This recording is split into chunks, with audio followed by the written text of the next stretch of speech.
Hello and welcome. My name is Dr. Charles Holmes, and I am the lead faculty for the Master of Public Health program here at Ashford University. I will be the panel host of this session for the presenters of the Beyond the Discussion Forum panelists. So those who you just saw present, we're all going to kind of combine and have open discussions of the work we're doing and take any questions you may have.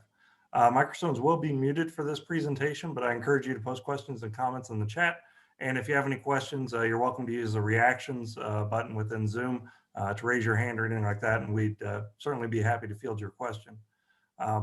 Please join me in welcoming Dr. Jennifer Zaur and her team, Michael Schulz and his team, Dr. Jorge Cardena and his team, Debby Hailwood and her team, and Melanie Hohland. So thank you all for joining me. And I guess right now I'll open it up to see if there's any questions from the audience. I know for Jorge and his team and for Melanie, there wasn't really time available for questions. So if anyone is able to offer up any ideas, please feel welcome to unmute yourself and ask any questions.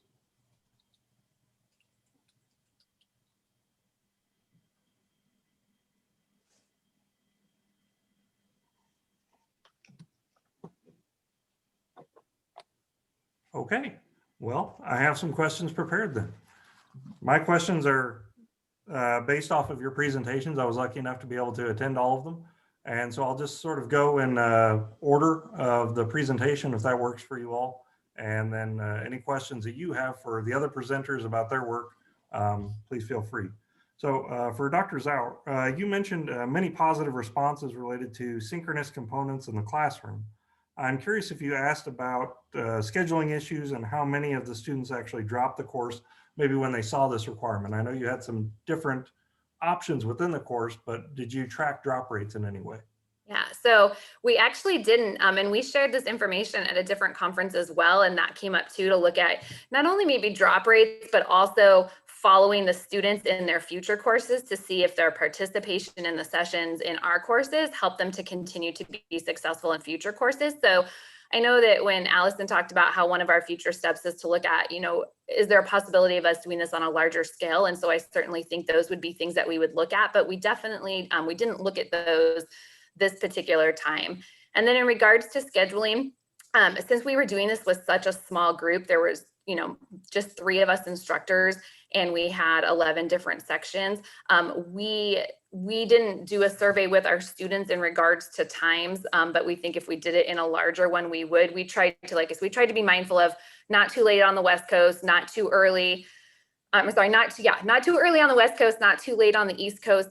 And then the other thing, since we were giving our students credit for their discussion forum response, we also wanted to make sure that we did our sessions prior to that deadline of our discussions being due on Thursday nights, so that the students had all of the information. And then that way they were getting credit at the same time in which their discussion would be due if they were doing it in the written sense. So that kind of limited our day options anyways down to Tuesday, Wednesday, Thursday, because we had to keep it in the learning week and then within when the discussion itself would have been due. So, but those are things that we talked about. Okay, if we do this on a larger scale, how do we tackle these pieces? No, that's a great insight. Yeah, and the constraint of those metrics, I mean, the way the FSDAs and all the other ways that attendance is tracked for just even something is, it's not really simple, but financial aid. I mean, we have to have ways of tracking students. So by adding that synchronous component, yeah, that would certainly add a complicated layer that hopefully in future research, you'll be able to have a little bit more flexibility, because I think we can all relate to how difficult it is to combine schedules for individuals all into one space. I mean, it's very challenging. Charles, yeah. I would also add that it was never required. It's always optional. So if they wanted to complete the written discussions, they absolutely could. And most students chose that. But whenever we talked about it, we always said optional live discussion, optional this, optional. So I wouldn't foresee that students dropped our classes during this study because everything was listed as optional. Okay, so you said more participated in the traditional discussion, but that you did not track the drop rates, but you could in the future. Yeah, and for the attendance piece you brought up, and I know you have to move on, we did have our students who attended to help track their attendance for things like you said, financial aid. They did go into the discussion forum and just post, I attended the live session, so that their attendance could be counted in that forum. That was their only requirement, was just to go in there and post that they had attendance, so it logged their attendance. Perfect. Thank you. I have a quick question, Mr. please. Schulz and Ms. Goodman, you presented data demonstrated that role play and let's see, debate were the most effective kind of discussion forums that were reviewed. What was the approximate sample size for each category, and how did you account for kind of the variances? So for the approximate sample size, one of our largest courses that we looked at, I would say that we looked at about 10 to 15 different sections for each course. Some of the courses that we looked at had a much lower section of completed courses within the time frame that we allotted. As far as the variance is concerned, honestly, we didn't look at any specific variance between that data. We just really focused on the student achievement, the grade, and the engagement aspect of it. So, okay. And that's one area that we had identified as a focus of future research, is to look at the differences between the different sections and try to account for that. Okay. Variances that introduced. Correct. Now, in your in your closing remarks, you mentioned your encouragement, I would say, of having, don't just do role play, don't just do debate, have some, diversity in the way that you're doing your discussion forums. Did you encounter any classes in your research that you were looking at where someone did actually, have some video presentation, have some debate, have some role play, things like that was already in place? Yes, a lot of the courses where we've seen a lot of the improvement in student achievement and engagement, they had a variety of debate, role play, scenario. So it wasn't just one discussion forum type that we were looking at within those courses. So we saw that a lot of that variety in play, and that's why we made those recommendations for as a strategy for instructors to use a variety of that in their design and development of the courses in the future. Yeah, exactly. The majority of the courses that we looked at, unless they were strictly traditional, had a variety of courses, and so that we actually had to take certain measures to try to account for that. So that when we were looking at, for example, engagement of peer learning, we had to take into account the fact that it not only had peer learning in that course, but it may have also had a debate or something else. No, and that was actually my follow-up question, is how you would actually do that with data, and that would be very difficult to attribute retention and things like that if it was, week 3 discussion versus a week 5 discussion. But it's good that you took that into account and at least did your best to try and assess what was going on there. Yeah, we not only took it into account, we realized that was a flaw of our methodology, and so we introduced that as a recommendation for future research, is to focus more on a granular level and week by week, so that you could pick out week 2, for example, had a peer learning, while week 3 had a debate, and be able to tell the differences more easily within a course. Excellent. For Dr. Cardena and his team, you mentioned that active versus passive promoters, the idea within social media. And I was curious if you were able to find quantitative data for each group and compare how sort of the US compares with the world in terms of who's the most active group, you said critical thinkers, in terms of how they use social media versus those who are more passive and just sort of take in the information. Great question, Dr. Holmes. And no, we didn't find any specific data, but I'll let Murad elaborate on that part of our presentation.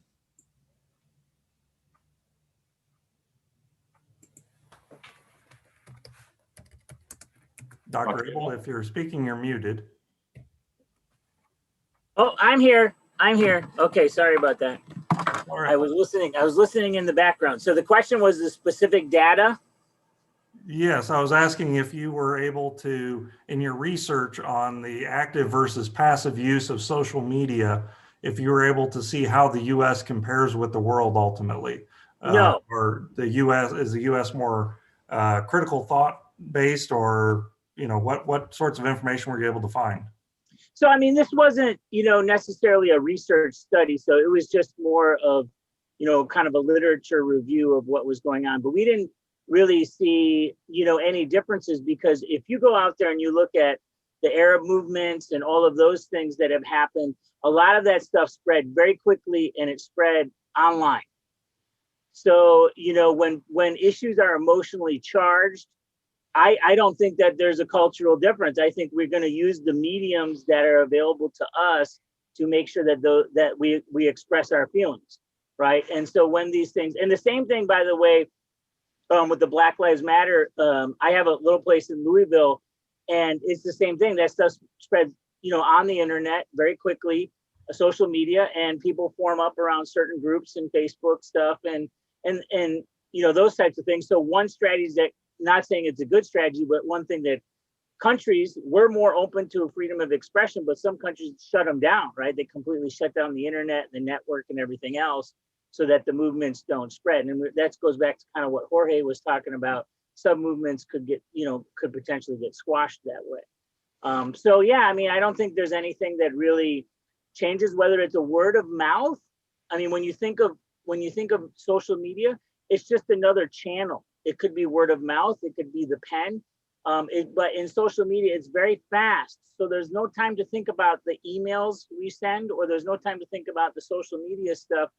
We get emotionally charged, and then we just react, right? And we react, and what happens is, people pick this up. And when it's emotion, and in any advertisement and marketing, emotions is what's going to push a lot of people to quickly send these without thinking. Rationality kind of gives people more opportunity. So part of our method was just to, hey, how do we encourage people to think for a moment, just for a moment, go through some alternative steps before they post this. And if they do that, maybe they'll be able to remove some of the emotional charge sharing. I don't know if that answers your question, but. No, that does. And just from a curiosity standpoint, during your presentation, Dr. Cardena, you mentioned that, and Dr. Abel mentioned this as well, some movements are shut down. They're taken off of social media. Did you, in your kind of literature review, see the alternatives popping up where people are using kind of WhatsApp or other things that maybe the government wouldn't have as much control over? So, cell service versus internet service. Yeah, another great question. We didn't find anything specifically, but you would imagine that would be the case in more developing countries that have kind of tighter communities or closer physical locations where they interact and share ideas. Obviously, in the United States and developed countries, we have access to technologies. So a lot of times those are monitored by governments and larger institutional bodies. So again, I didn't find any specific, evidence of other means of promoting their ideas outside of the use of technologies, but I imagine that there has to be, right? I mean, you see it in the African Spring of the early 2000s. They had minimum technology, and they were still able to advance their causes and really topple their own governments. So yeah, I mean, that would be my response. Yeah, and I have a kind of a point to make on that. And if you kind of read on the tech news, a lot of people move to different types of media that are encrypted, and I think that's going to become more and more and more.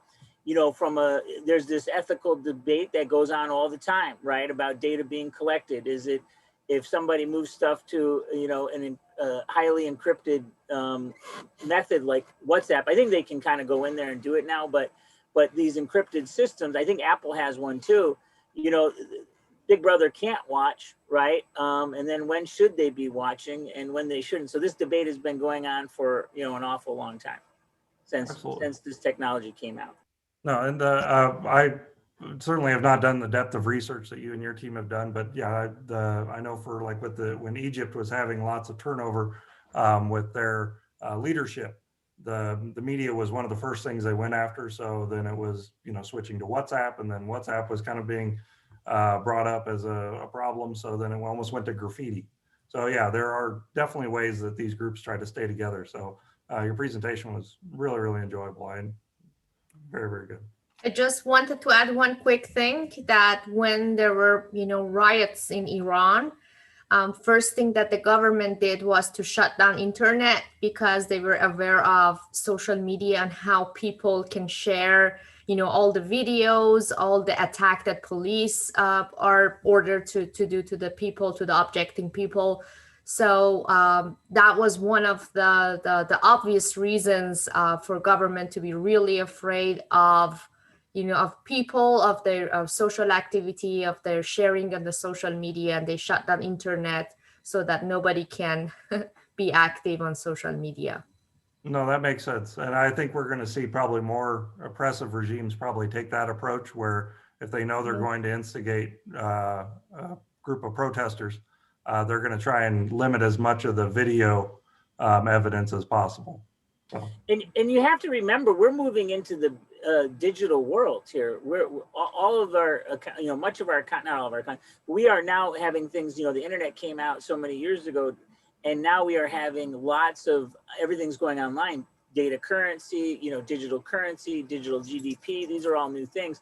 So all of this is trackable information. So, we have to ask, things are going to spread even quicker, and they're probably going to be global. So there will be natural responses by governments that, maybe want to censor or shut things down or do those types of things. So. Excellent. Thank you very much. And I noticed Ms. Maguire, you're doing very well in the chat. So thank you for keeping up with those questions. So for Instructor Hailwood, on your artificial intelligence integration, you highlighted some of the amazing features that PacBack can offer to students and to discussion leaders. And the curiosity score was something that kind of got a little bit truncated at the end.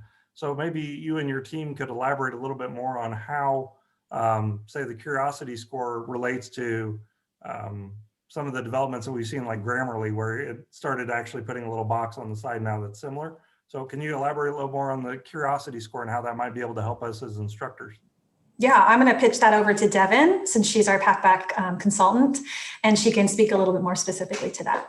Perfect, thank you. I had a feeling that one was coming to me. So our curiosity score is an internal mechanism. It's on a scale of 0 to 100, but not to be confused with a point scale. It's really there as a feedback mechanism. So it's how the AI can actually quantify some of the behaviors that students are taking. So it's broken into 3 categories of curiosity. So the actual syntax of how open-ended is the question stem that they're developing, how much depth from a word framework and description standpoint did they put, how many words really did they put into that description? So did they elaborate on their thought? That goes into the curiosity component. So again, open-endedness from a Bloom standpoint. So the higher it is in Bloom's, the stronger the score is. And did they provide a description to back up where that thinking was coming from? The second piece of that is actually looking at the communication component of how do they formulate that description? So was it one big word like brain dump that is hard for someone to come along and understand what they're trying to ask? Or is it formatted in such a way that they bring in additional imagery, videos, additional links, things of that nature? Did they format using paragraphs and the text editing tools? So again, it's clear and able to be engaged with. And the final component of that is credibility. So did they bring in the presence of an actual academic source to back up where that thinking is coming from? So a lot of the components that would typically have been graded and assessed for in a rubric are now front loaded to the student in real time when they submit that post, and they get insight on where their score is trending while they're developing it. The final piece of that is convention. So looking at grammar, spelling, punctuation. That does not factor into their score, though. That's purely there as a support, especially for our ESL DevEd population students. We don't want to discourage someone or have them chasing a carrot. This should be an inspiring feedback activity rather than one where they're just trying to do the actions for the action's sake. We want them having support in the actions they're taken for the learning sake. So that's what goes into that score. And then in our participation rating for faculty, again, to help save and optimize time, that score can serve as a component of their participation.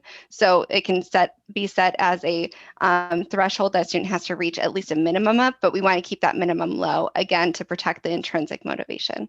So that's really what goes into what we call our curiosity score. Excellent, thank you. And for Instructor Hailwood, have you brought this to the CETL group, and is that one of the kind of the motivators for doing this pilot, is to see if we can integrate this throughout Ashford, or is it more of a test for PacBack? No, so PacBack is in, and I can let, Devyn can speak more to that, but PacBack is also already in classes in universities around the country. So Yes, this is, we're not piloting this for PacBack. This is a pilot for us at Ashford. And as I mentioned during our session, but I'll mention it again here, with the transition to Arizona Global Campus, we've unfortunately had to kind of adjust our pilot timeline. And so we're looking at early 2021 to pilot PacBack in ECE 101 and EDU 100 and ECE 101. I had that correctly. Sorry, too many acronyms and numbers.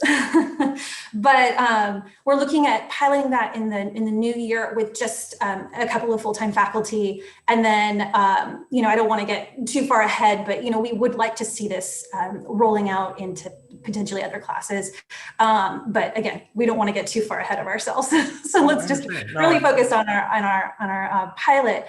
But yeah, it would be a fantastic pilot. We've been working with the CETL team already. We worked with Cole. He's in on a lot of our meetings. We worked with individuals from Zovio as well. So we've had a lot of conversations. We've actually developed the course shell of what it looks like. Devyn actually shared some imagery from our actual developed course shells of what PacBack would look like in the classroom. So we're just again, waiting on the timing to be able to roll out our pilot. No, and I saw the Morgan Johnson, who is one of our. Morgan, I see her in the chat now. It's on the other screen. It's hard to see. Has awareness of it, so that's exciting for us all as we make that transition. That it's on the radar. But yeah, thank you very much. Yeah. Hey, Thanks, Charles. I can share. Oh, I'm sorry, William. I'd like to ask a quick question because I sent it to Michael Schulz in the chat. He was talking about in his presentation with Yvonne, they were gathering data points on engagement. And so I was wondering, does that integrate well with PacBack so that the engagement information that PacBack generates, sorry team, then Michael's team can also get that same information so that they can work with it at the same time? That's a great question, William. And I'm sorry I missed it in the chat.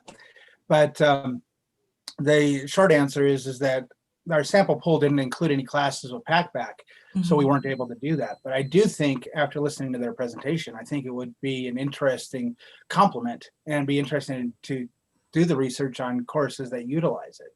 But we didn't do that because it wasn't in our sample pool. Okay. I absolutely took a lot of names down today. The intention of the pilot is very much for Ashford, when we first started this work together last February, was around the concept of how could this work for us in our institution, using the education program as the starting point to really understand that, work through some of the constraints within the Ashford program offering now, things like the ARA tracking that was spoken to. So we had a pilot solution for that. We're working on long-term solution. Allie Rief, who's in this session as well as Newton Miller, also served as a part of this pilot. So I just want to talk to the work that they supported as well. But that is the intention, is that once we have a pilot that we can study and look at the ROI and look at the data analysis pieces, then we can start looking more broadly at research and things like that. Perfect. No, and that makes good sense. Yeah, you got to make sure everything works for the classroom and then also for the institution. For Director Hohland, you stated that your peer tutoring system was driven by reaching the unreachable. Given that we have very similar populations, I'm curious if there was an approximate number of students or what kind of pushed your group over the threshold to say, we need to look at alternatives. That's a great question. So I don't think there was really one, event that happened that pushed us. And again, I know Ashford is the same way, which I think is why we have such a great partnership. We're always looking for new ways to reach our students, to help them succeed. Partially was whenever I started overseeing the team, this was an initiative that I saw a lot of opportunity there. And so it probably just took me being really annoying to my boss and saying, we need this. So, that was part of it. But again, we're just always exploring different ways to help. And like I mentioned, I'm gotten in contact with the Champs team. And so that's kind of our next phase, is to go into mentoring. So just, always trying to improve the way that we help students. Excellent. And have you been able to, you mentioned the kind of the FAQ nature of how Facebook allows you to do searches. Have you operationalized that at all into the classroom, where, like you mentioned that, if there, I think your example was kind of the mitochondrial, we may need to address that in the classroom. Have you done additional work with that, where you actually have a dedicated space set aside where students can see, common questions and answers? So no, well, so yes and no. So it's a very manual process. So it's basically just whenever my team is observing, or the study group leaders, the ambassador team, we just do check-ins often of, are you seeing a theme, whether it be content related or just, I can't find my student finance information, because they talk about that too. Then we take that, if it is content related, then we'll actually take that to our curriculum team and to our faculty who teach that course, and say, are there some opportunities with, week 2 assignment, they are always asking questions on this. And so in some cases, we've actually adjusted assignments or discussions based on just them asking questions. So it's definitely a manual process at this point. But we haven't gathered all the questions and put it, but that is that's a goal of ours. Oh, very good. Yeah. So, once again, I want to open it up to any questions. I see most of the questions are being addressed in the chat, so I want to thank the team members for participating in that. Anyone in the audience that has any questions based off of the comments from the presenters?